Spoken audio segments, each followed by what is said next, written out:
Shalom. Iya, bersyukur sudah di minggu terakhir dari bulan Oktober ya. Tanggal 25 Oktober 2020. Kemurahan Tuhan menyertai kita senantiasa. Amin. Dan itu mari kita lebih fokus lagi untuk menikmati berkat Tuhan di akhir Oktober ini dengan merenungkan firman Tuhan. Dan saya mau berbicara tentang satu tema untuk kita semua untuk minggu ini. Temanya berbicara tentang dari empedu keluar madu. Wow. Dari empedu keluar madu. Kok bisa? Bukankah empedu itu pahit gitu ya? Pernahkah Anda merasakan rasa empedu itu? Ya jangan empedu manusia ya. Tapi empedu hewan yang mungkin pernah kita makan itu, misalnya ikan, asik-asik makan, tahu kegigit empedunya, akhirnya enak tadi berasa pahit gitu kan. Jadi artinya bahwa empedu itu rasanya pahit. Tapi kali ini saya mau bicara tentang satu hal yang kelihatannya kontradiktif dengan aslinya. Dari empedu keluar madu, apa sih kira-kira itu? Ya, mari kita fokus dan kita akan bicara tentang ini untuk kesempatan minggu ini. Ya, dasar firman Tuhan untuk berbicara tentang dari empedu keluar madu terambil di dalam Ibrani 12 ayat 11. Ibrani 12 ayat 11. Memang tiap-tiap ganjaran pada waktu ia diberikan tidak mendatangkan sukacita, tetapi duka cita. Tetapi kemudian ia, yaitu ganjaran ini, tetapi kemudian ia menghasilkan buah kebenaran yang memberikan damai kepada mereka yang dilatih olehnya. Sekali lagi firman Tuhan, memang tiap-tiap ganjaran pada waktu ia diberikan tidak mendatangkan sukacita, tetapi duka cita. Tetapi kemudian ia menghasilkan buah kebenaran yang memberikan damai kepada mereka yang dilatih olehnya. Camkan ini baik-baik ya. Ya, kekasih-kekasih Tuhan, pernahkah Anda mendengar atau kita mendengar tentang kalimat ini? Don't judge a book by its cover. Sekali lagi, don't judge a book by its cover. Artinya bahwa jangan menilai buku dari sampulnya. Pernahkah kita mendengar kalimat ini? Nah, kalimat ini sering diartikan begini, bahwa jangan menilai seseorang dari penampilannya, karena itu bisa salah. Jadi ini seperti kalimat metafora yang idiomnya diartikan seperti itu, kan? Nah, tapi di sini kesempatan ini saya tidak berbicara dari hal seperti kalimat don't judge a book by its cover. Ini saya tidak berbicara tentang menilai orang atau menilai pribadi, tapi ini lebih kepada menilai sesuatu hal yang menimpa seseorang atau menimpa satu pribadi atau menimpa kita dengan tujuan yang pasti. Jadi jangan dulu memvonis sesuatu itu yang kita alami, bahkan yang buruk sekalipun, dengan mengatakan bahwa ini kutukan. Karena siapa tahu salah pengertian kita.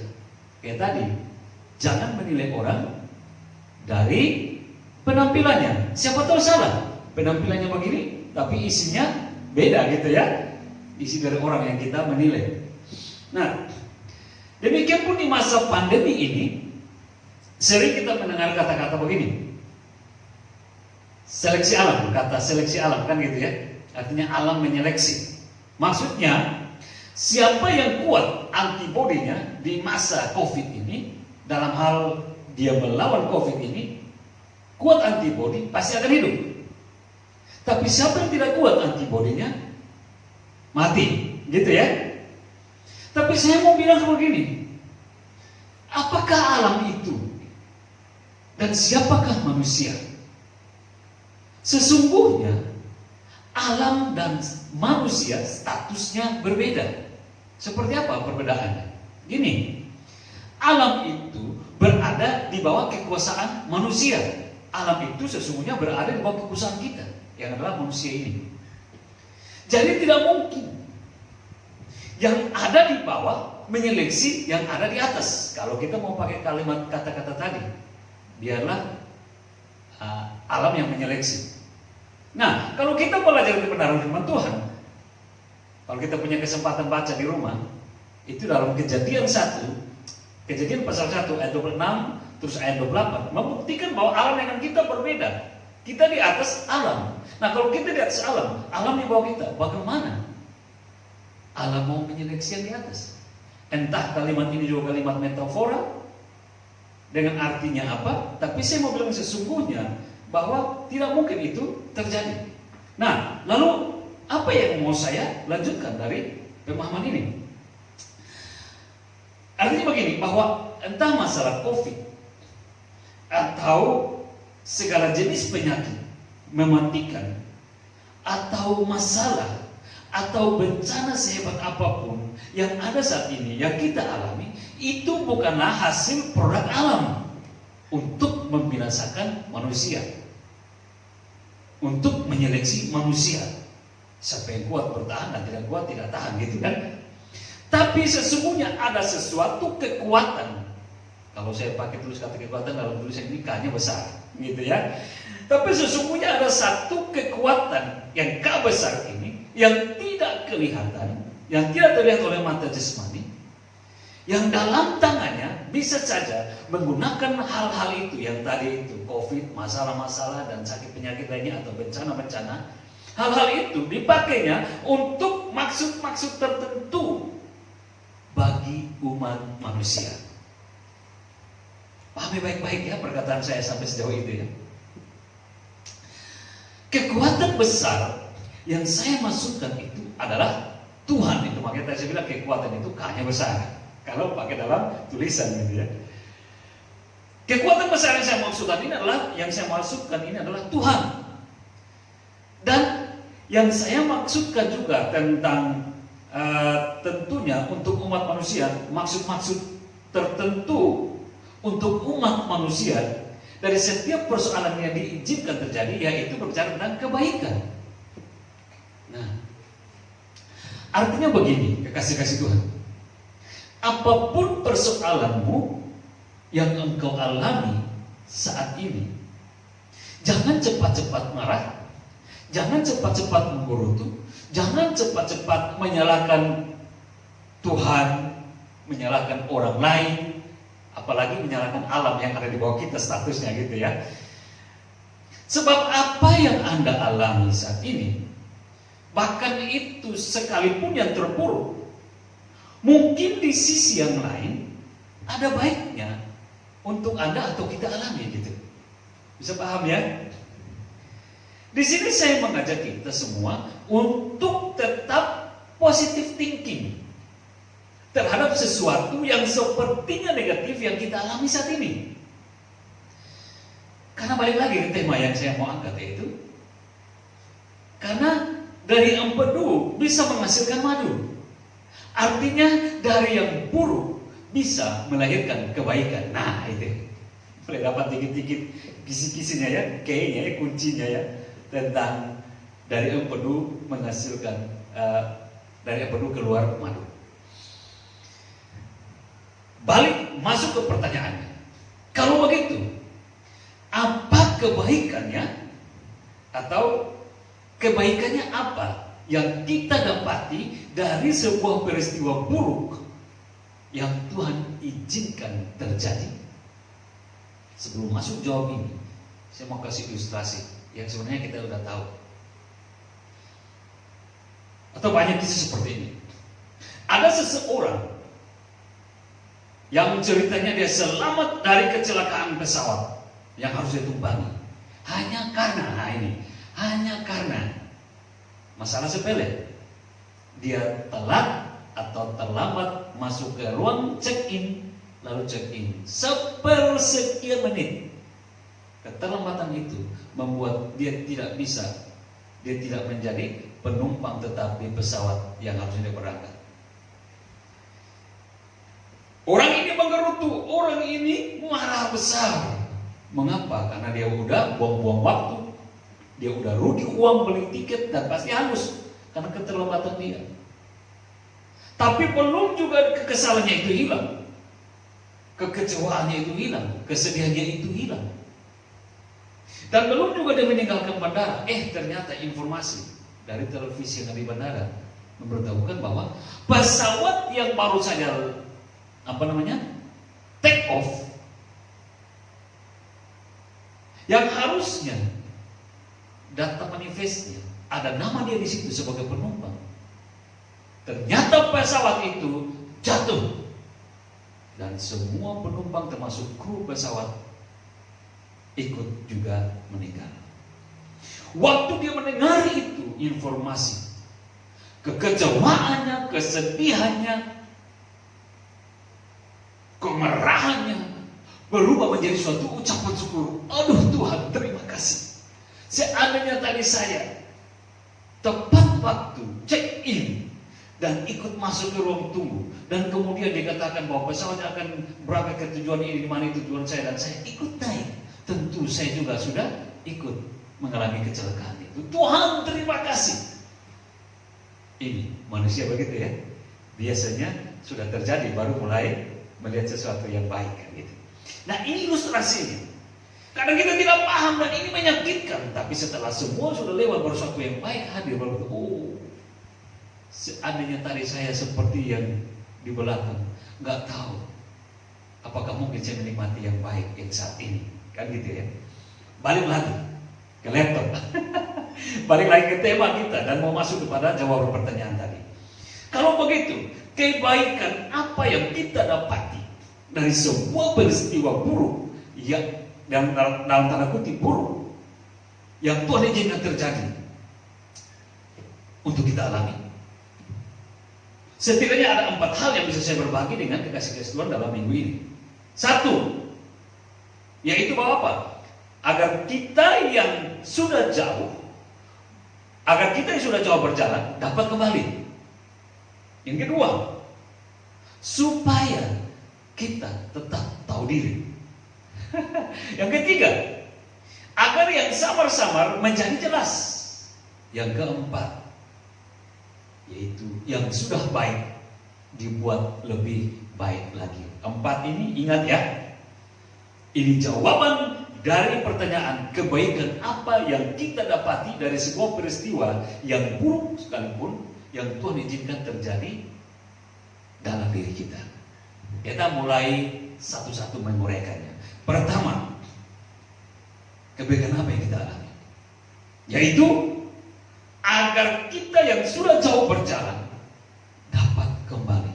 Ini maksudnya apa sih, Pak? Gitu ya.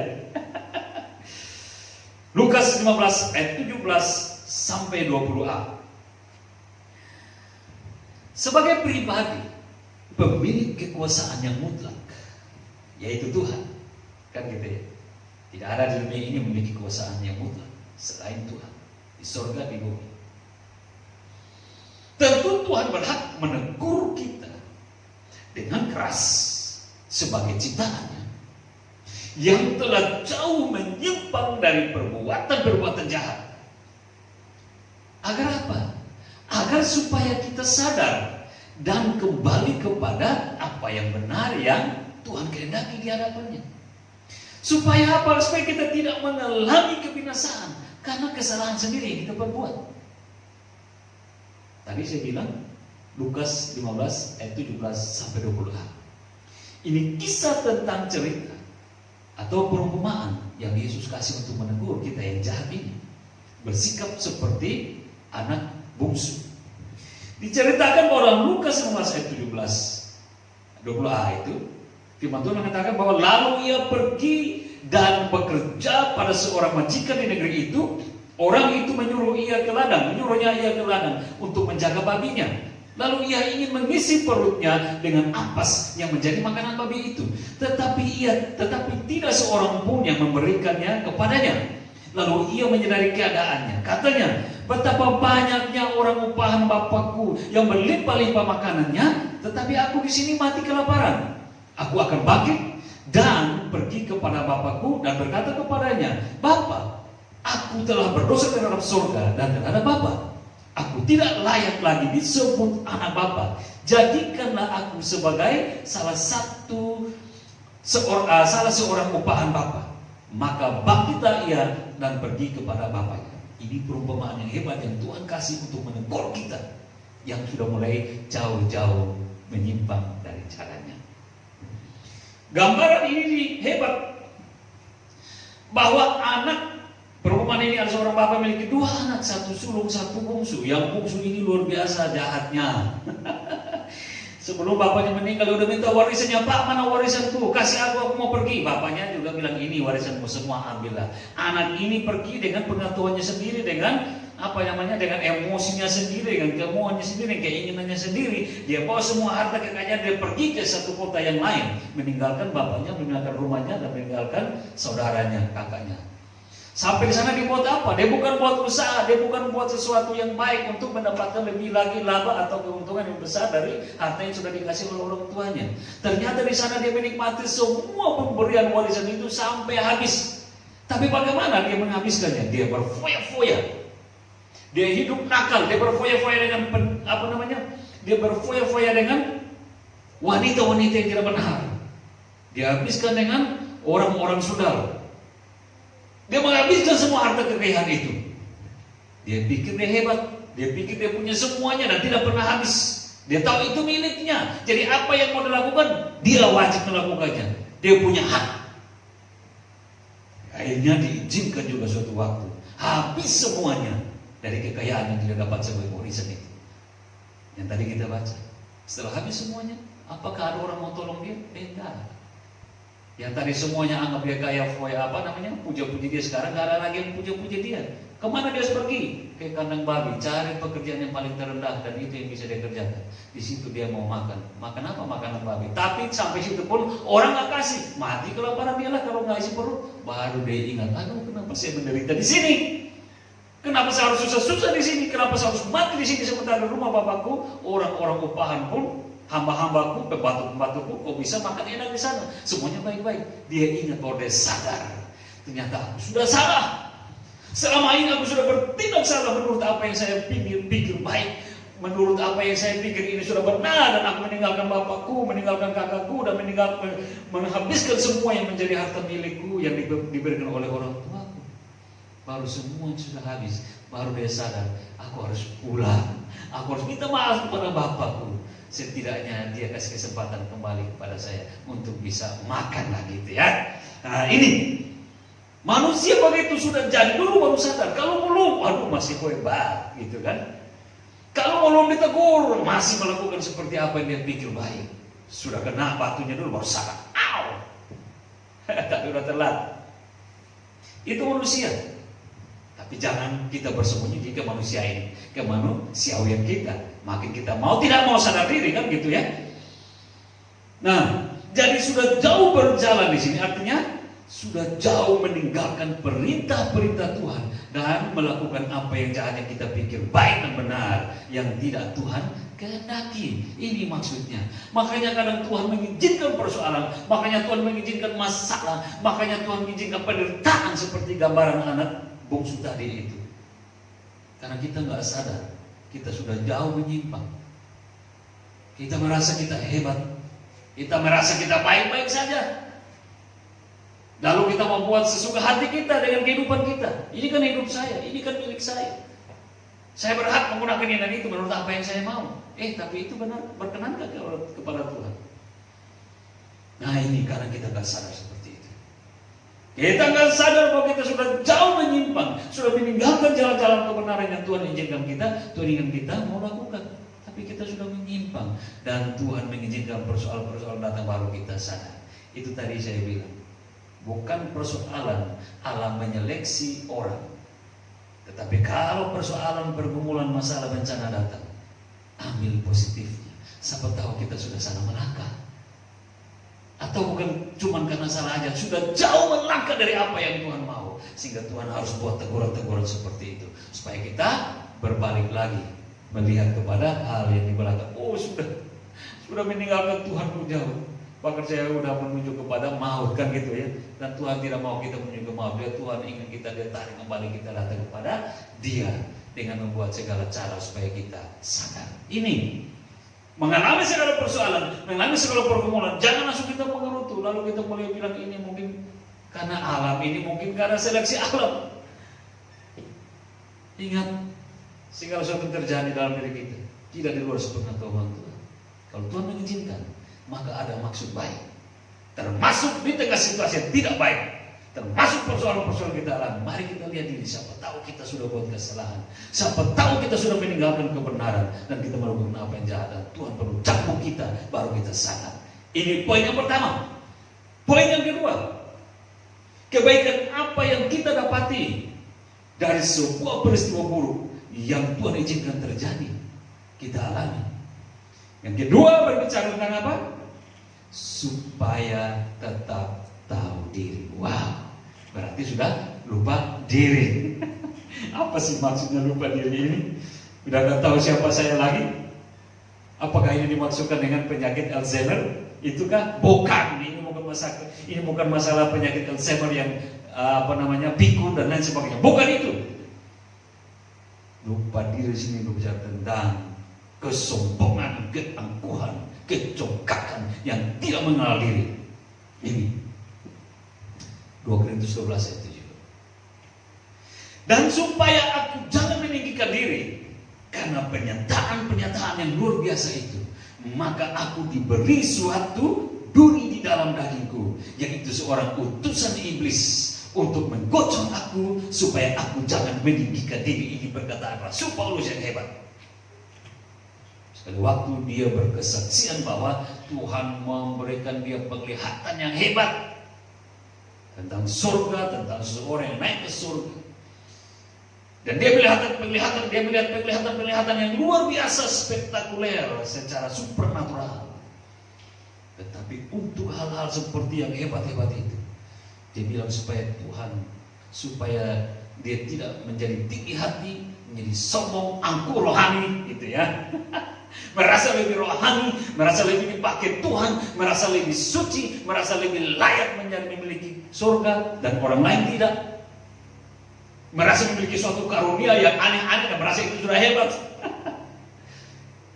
Tuhan taruh iblis menggocok dia dan dia katakan itu duri dalam daging. Dengan maksud apa? Dalam maksud kesadarannya supaya dia tidak meninggikan diri. Perkataan ini menjadi awasan bagi kita. Mengapa? Karena tanpa sadar ketika Tuhan mengaruniakan segala karunia yang terbaik, Tuhan mengaruniakan talenta-talenta, Tuhan mengaruniakan segala yang terbaik untuk kita, menggunakannya tanpa sadar kita sudah mencuri kemuliaan Tuhan dan kita membuat diri kita lebih daripada Tuhan tanpa sadar loh. Kalau sadar mungkin kita bilang gak akan gitu ya, oke lah kita bilang tanpa sadar gitu ya. Hal kita pun sadar-sadar dikit. Sadar-sadar dikit untuk meninggikan diri, tapi kita nggak sadar itu, dan itu berbahaya. Dan kadang itu Tuhan izinkan persoalan supaya kita tahu diri, tetap tahu diri. Ini kebaikan kedua dari peristiwa-peristiwa atau hal-hal buruk yang Tuhan ingat terjadi. Siapa tahu ini kita dalam posisi kita sudah mulai angku-angku, kita sudah mulai sok-sok, kita mulai congkak-congkak dikit-dikit aja ya gitu ya. Tuhan izinkan persoalan ini supaya yang dikit-dikit itu ditekan lagi gitu. Jangan sampai naik langsung, tapi ditekan lagi karena kita mulai sadar ditegur oleh Tuhan gitu kan. Nah, kekasih Tuhan, kita belajar kebenaran firman Tuhan. Ini semua menjadi awasan bagi kita, peringatan bagi kita. Alkitab mencatat beberapa tokoh yang sombong dan akhirnya ditundukkan atau direndahkan oleh Tuhan dengan cara yang tragis. Tragis itu menyedihkan sekali. Siapa mereka? Setidaknya ada dua yang bisa saya kasih pada kekasih Tuhan untuk belajar minggu ini. Satu ada Nebukadnezar. Yang kedua ada siapa? Ada Herodes. Jadi perwakilan perjanjian lama dan perwakilan perjanjian baru. Tokoh-tokoh ini ada untuk menjadi pelajaran bagi kita. Apa yang terjadi dengan Nebukadnezar? Daniel 4, kekasih Tuhan bisa baca situ kisahnya. Orang ini merasa dia paling hebat pada waktu itu, menjadi raja yang paling hebat. Dia naik di suatu rumahnya, di istananya, lalu melihat kemegahan kerajaan Babel. Dia bilang, ini Babel, engkau hebat. Babel, engkau termasuk. Babel, engkau luar biasa, lebih dari segala kerajaan di bangsa-bangsa yang ada di bangsa-bangsa. Dan akulah itu yang membuatnya. Itu saya pakai kata kesimpulan saya kan gitu ya. Tapi nggak jauh-jauh dari perkataan firman Tuhan. Keangkuhan, kecongkakan, kesombongan dari seorang Nebukadnezar yang merasa bahwa kebesaran Babel karena pekerjaannya, kebesaran Babel, kejayaan Babel karena usahanya, dan dia lupa, akhirnya dia sombong. Tapi apa yang terjadi? Daniel 4 mengatakan bahwa apa? Hukuman Tuhan datang atasnya sebagai orang yang sombong. Bagaimana tadi saya bilang? Hukuman yang tragis, menyedihkan. Tuhan mencabut kemuliaannya dari dia, menjadikan dia tidak lagi seperti manusia, tapi seperti hewan atau binatang yang ada di padang gurun. Dia tidak tinggal di istana, tapi dia tinggal di padang-padang gurun. Dia menikmati embun, makannya rumput. Sampai 7 masa, rambutnya panjang, segala macam kukunya panjang. Pokoknya hewan seperti apa, dia seperti itu. Baru kemudian genap 7 masa dia sadar. Dia mengakui kebesaran Tuhan, keagungan Tuhan di atas segalanya. Baru Tuhan pun kembalikan kemuliaannya dan memposisikan dia kembali. Dan dia mengakui Tuhan di atas segalanya. Ini kita pakai manusia, kita pakai bahasa manusia. Untung aja Tuhan masih baik hati dengan dia, kan gitu ya. Masih kasih kesempatan dia balik kepada kemuliaannya. Coba kalau Tuhan kayak gitu. Kan gitu ya. Ada orang yang mau mencari sombong, ada orang yang mau action, ada orang mau sok-sokan dalam kita sebagai bagaimana kita yang berkuasa atasnya, gitu ya. Tapi Tuhan gak seperti kita. Tuhan berhak untuk menghancurkan dia, tapi Tuhan masih punya kasih kesempatan. Tuhan masih punya maksud supaya dia sadarkan dan dia memuliakan Tuhan, dan itu kebenarannya. Akhirnya dia sadar dan dia memuliakan Tuhan, dan Tuhan kembalikan kemuliaannya. Ini Nebukadnezar di perjanjian lama. Bagaimana dengan Herodes di perjanjian baru? Kisah 12 ayat 21-23. Kekasih Tuhan bisa baca, itu tragis yang terjadi dengan Herodes. Apa yang tragis? Sekali waktu Herodes yang sombong, yang angkuh ini, yang sok-sokan dengan jabatannya, dengan tahtanya sebagai raja gitu ya, yang berkuasa pada waktu itu, dia pakai baju kemuliaannya, baju kebesarannya, baju kerajaannya sebagai seorang raja yang agung. Lalu dia mulai tampil di podium, menunjukkan sebagai orang yang sangat berkuasa dan sangat mulia. Dan rakyat pada waktu itu menyatakan, waktu dia berkata-kata, rakyat memuja-muja dia, mengagung-agungkan dia dengan berkata bahwa ini suara Allah. Allah dalam huruf kecil ya, kalau kita baca kita, bukan Allah huruf besar. Ini suara Allah, bukan suara manusia. Harusnya dia sebagai manusia yang sadar diri, harusnya kan. Tapi tadi dia nggak tahu diri. Harusnya sadar diri, dia bukan Allah. Dia harusnya bilang, mohon maaf, kalian boleh puja-puja saya ya, kalian boleh agung-agung saya, tapi jangan samakan saya dengan Allah ya. Saya masih manusia sama dengan kamu. Mungkin sampai di situ dia masih bisa dibenarkan. Tapi ternyata tidak. Alkitab mencatat dalam Kisah 12-21-23, dia menerima sanjungan itu dan mengakui bahwa dia sama dengan Allah. Apa yang terjadi? Yang tragis itu, Alkitab mencatat Tuhan mengutus seorang malaikat menampar dia pada saat itu juga.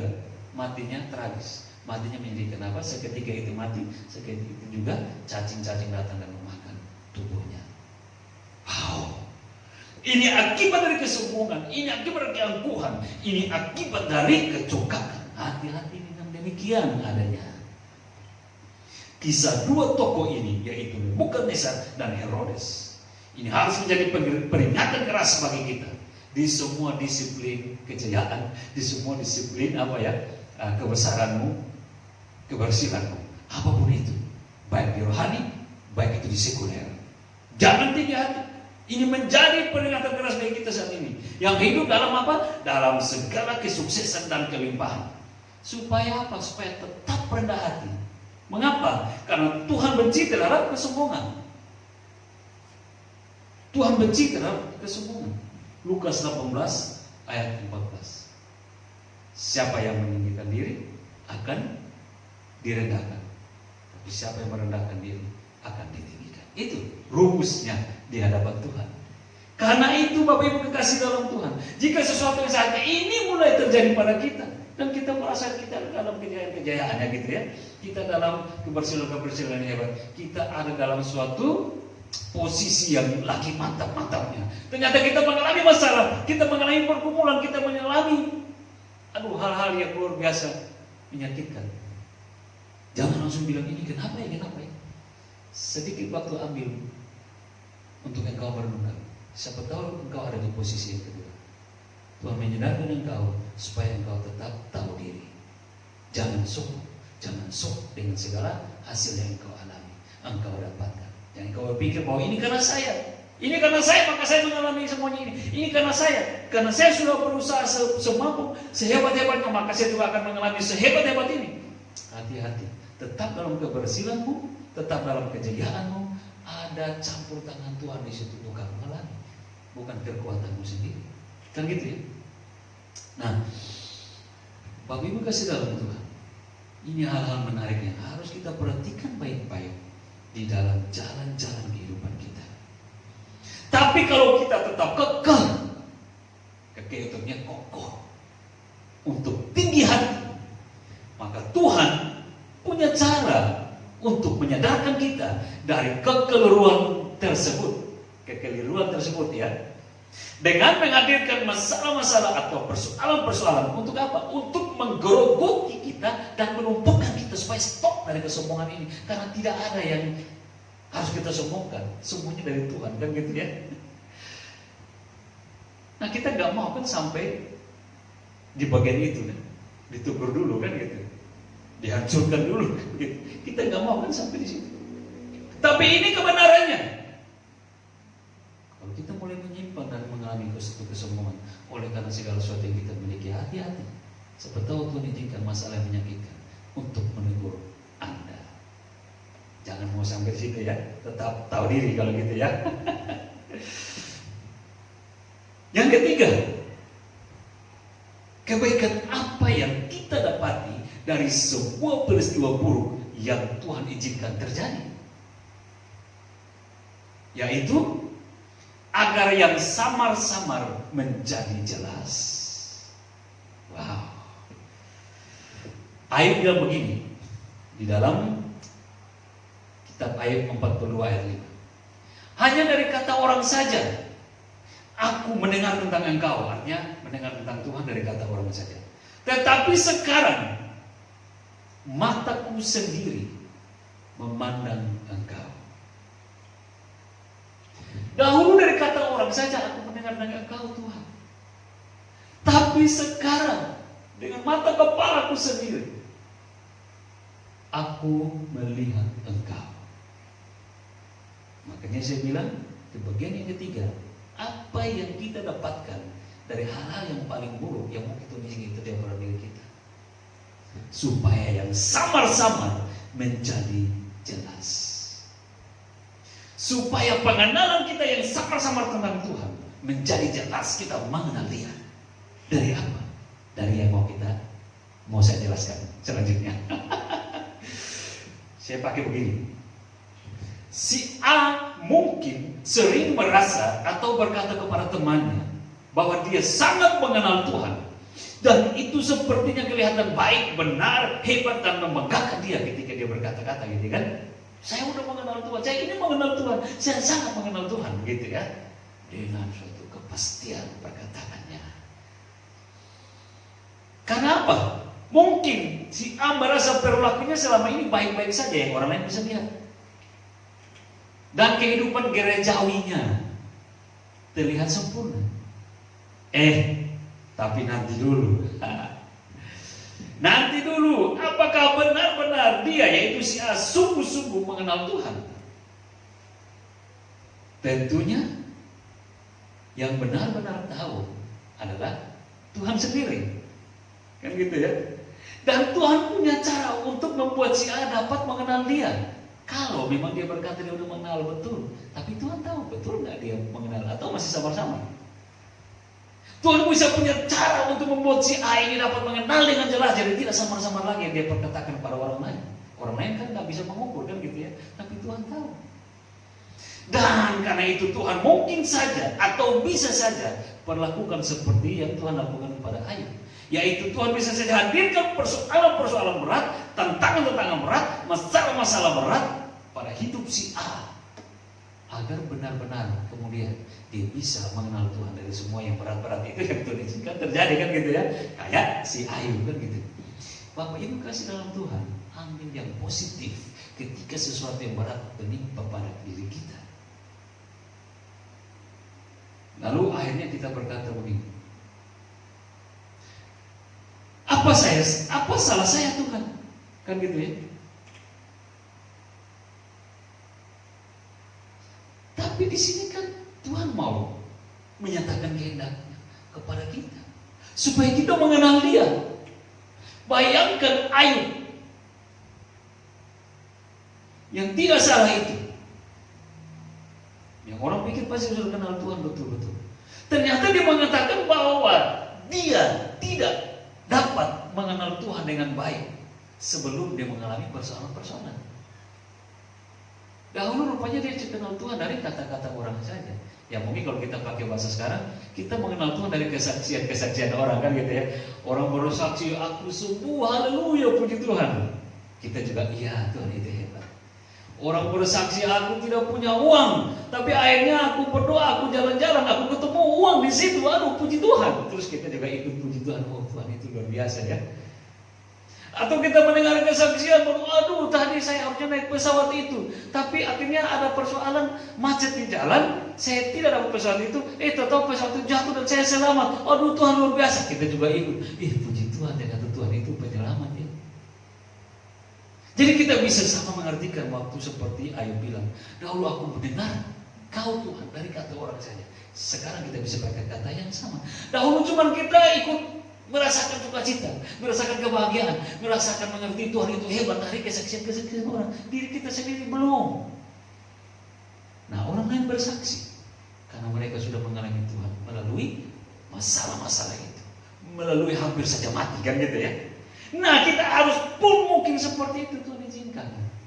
Baru ketika kita lolos dari semua yang bahaya-bahaya itu baru kita tahu Tuhan itu hebat, Tuhan itu ajaib, Tuhan itu luar biasa. Perkataan ini tidak kosong lagi. Ini menjadi suatu kesaksian yang berisi karena kita sudah mengalaminya kan gitu. Karena itu Bapak Ibu kekasih dalam Tuhan, jangan dulu langsung marah-marah, langsung kecewa, langsung nyalahin Tuhan. Ada maksud Tuhan bahkan pada hal yang terburuk sekalipun Tuhan mau kita mengenal Dia. Ini positifnya ya, supaya kita jangan kecewa, supaya jangan langsung cemberut. Tapi tak mengucap syukur kan gitu firman Tuhan. Naikkanlah segala ucapan syukurmu dalam segala hal kan gitu ya. Dalam segala hal ini bukan bicara hal-hal yang baik, hal-hal yang menyakitkan sekalipun. Naikkan ucapan syukur supaya kau mengenal Tuhanmu kan gitu. Ini cara Tuhan bagi kita. Yang keempat, dikasih Tuhan. Kebaikan apa yang kita dapati dari sebuah peristiwa yang paling buruk mungkin ya dalam tanda kutip yang Tuhan izinkan terjadi pada kita. Jawabannya apa? Supaya yang sudah baik dibuat lebih baik lagi. Wow, makin keren ya. Tadi yang ketiga, supaya yang samar-samar jadi jelas. Artinya supaya kita yang samar-samar tadi bilang mengenal Tuhan ternyata tidak. Tuhan izinkan persoalan datang baru kita mengenalnya dengan jelas dari semua persoalan itu. Yang keempat, tidak kalah hebatnya, supaya yang sudah baik menjadi atau dibuat lebih baik lagi. Ayub 23 ayat 10. Belum jauh-jauh dari Ayub. Alkitab sendiri menginformasikan atau Alkitab sendiri mencatat tentang reputasi, biodata dari seorang yang namanya Ayub ini. Ayub ini dikatakan bahwa dia adalah orang benar dan saleh, hidup menurut apa yang Tuhan mau, jujur dan lain sebagainya. Orang benar, orang saleh. Ayub 1 ayat 1. Tapi pertanyaannya begini. Lah, kalau dia udah super benar, saleh, hidup seperti apa yang Tuhan mau, kenapa dia harus mengalami hari-hari buruk yang kita baca dalam kisah Ayub? Bahkan saking buruknya hari-hari itu, sampai dia kehilangan segala sesuatu, kekayaannya, anak-anaknya, istrinya. Untung saja nafasnya enggak hilang ya. Jadi masih tinggal tetap dengan dia, nafasnya. Semua sudah hilang.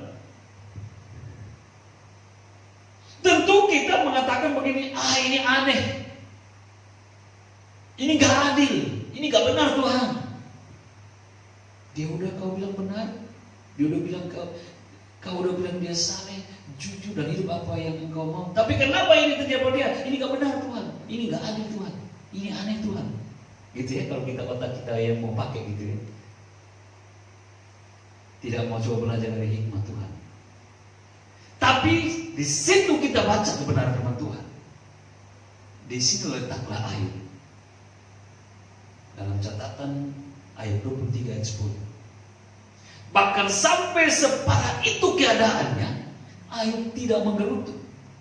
Malah dia merasa bahwa itulah kesempatan dia untuk menjadi pribadi yang lebih baik dan lebih sempurna menurut cara Tuhan kepadanya. Wow, ini hal yang luar biasa. Ayub 23 ayat 10. Karena ia tahu jalan hidupku, seandainya ia memuji aku, aku akan timbul seperti emas. Emas kuning, madu kuning, kan gitu ya. Jadi kalau kita mau pakai, karena ia tahu jalan hidupku, seandainya ia memuji aku, aku akan timbul dari empedu menjadi madu. Wah, dari pahit menjadi yang manis, dari yang buruk menjadi yang mulia seperti emas. Ini perkataan bukan berarti tidak ada latar belakang. Latar belakangnya penderitaan semua. Kalau kita baca Ayub mulai dari pasal 1 sampai ke 42 kan gitu. Penderitaan yang hebat, yang luar biasa. Tapi pelajaran menarik bagi kita sampai di situ. Ayub mengakui Tuhan di atas segalanya dalam segala rencananya. Mungkin saat ini kasih Tuhan ada yang berkata, apa salah saya Tuhan? Bukankah saya sudah percaya kepadamu?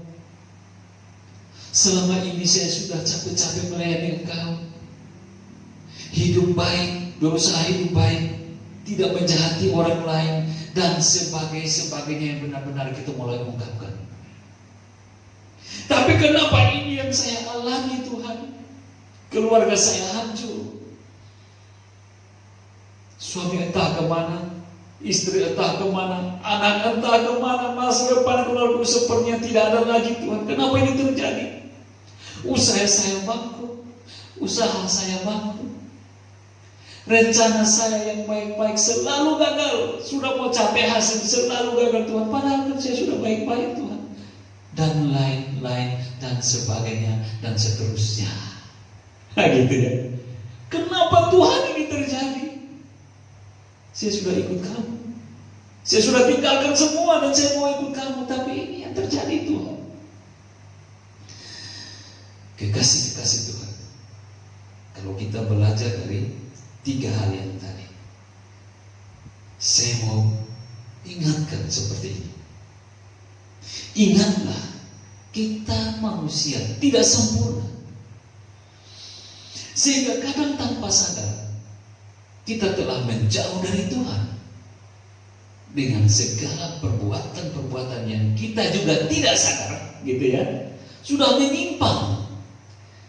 Dan Tuhan yang Maha Tahu, mengetahui semua itu, Ia bertindak dengan caranya sendiri yang terbaik untuk kebaikan kita. Karena itu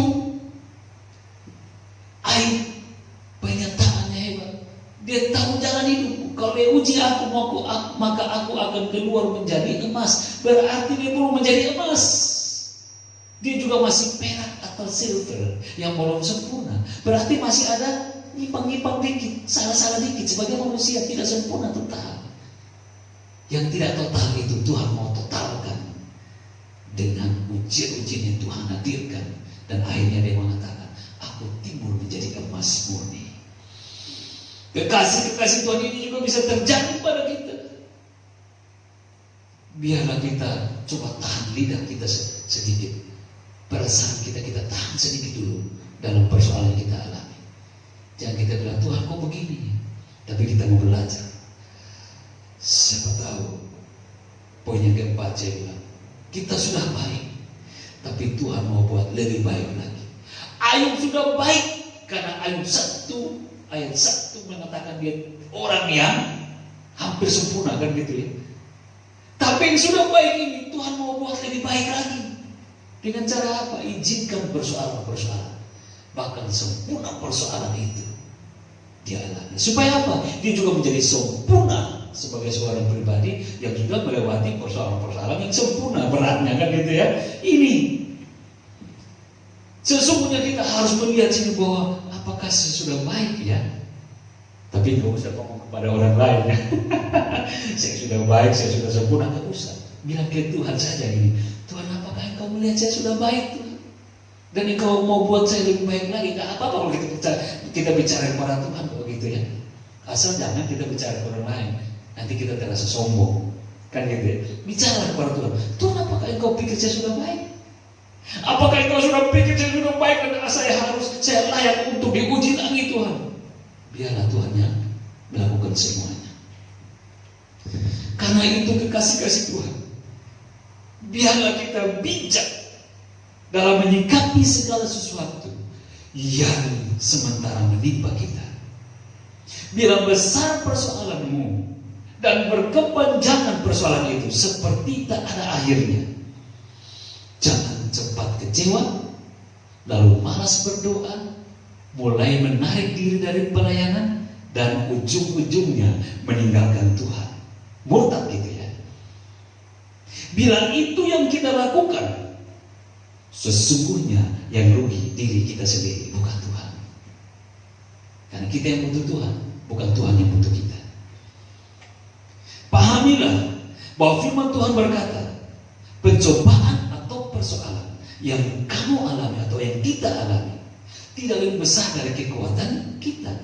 Kan itu yang dicatat dalam 1 Korintus 10 ayat 13.